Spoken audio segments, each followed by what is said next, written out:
Hello दोस्तों, हम आपकी मीरा यादवंशी हमारे यूट्यूब चैनल पे आप सबको स्वागत है। एक गीत हम सोहर गीत सुनाने जा रहा हूँ। हमारा गीत जैसे लगे लाइक शेयर कमेंट करना दोस्तों। मचिया ही बैठी है सासू बढ़ई तीन मांगे लागे ना, हो मांगे लागे ना।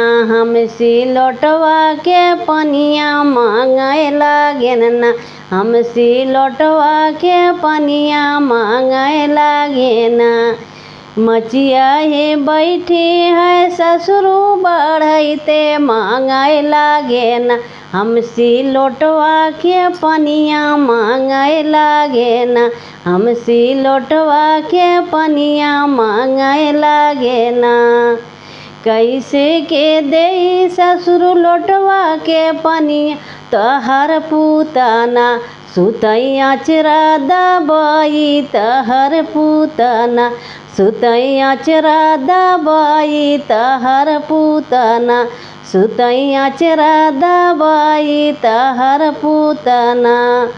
जऊ मोरी बहू हरी गुनवा के अगर हो तू, जऊ मोरी बहू हो तू गुनवा के अगर छोड़ाई सुत तू ना, यापन सजवैया चरवा छोड़ाई सुत तू ना, यापन सजवैया चरवा छोड़ाई सुत तू ना, यापन सजवैया चरवा छोड़ाई सुत तू ना।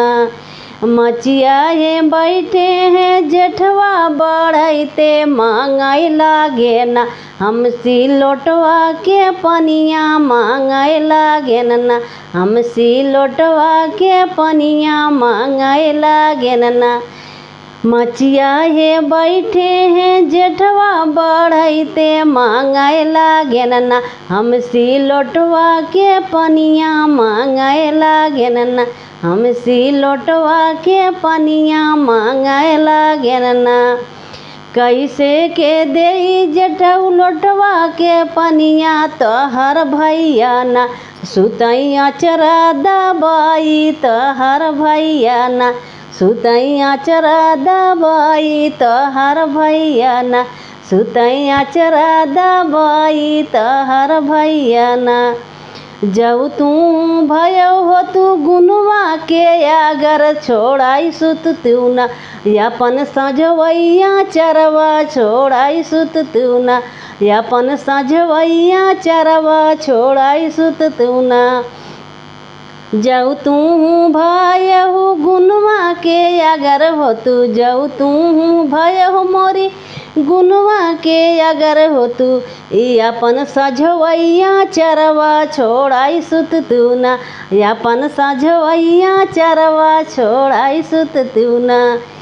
मचिया हे बैठे हैं देवरा बढ़ते मांगे लागे ना, हो मांगे लागे ना, हम सिलौटवा के पनिया मांगे लागे ना, हम सिलौटवा के पनिया मांगे लागे ना।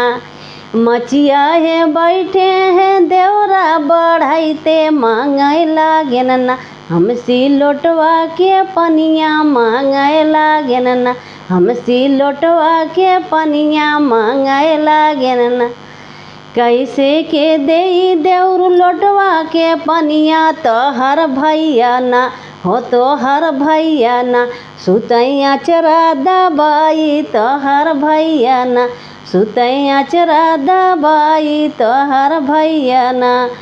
कैसे के दे देउर लोटवा के पनिया तोहर भैया ना, सुतई आचरा दबाई तोहर भैया ना, सुतई आचरा दबाई तोहर भैया ना। जऊ तू भौजी हो तू गुनवा के अगर छोड़ाई सुत तू ना, जऊ तू भौजी हो तू गुनवा के अगर छोड़ाई सुत तू ना, यापन सजवैया चरवा छोड़ाई सुत तू ना, यापन सजवैया चरवा छोड़ाई सुत तू ना। रे मचिया हे बैठे हैं ससुर बढ़ते मांगे लागे ना, हम सिलौटवा के पनिया मांगे लागे ना, हम सिलौटवा के पनिया मांगे लागे ना।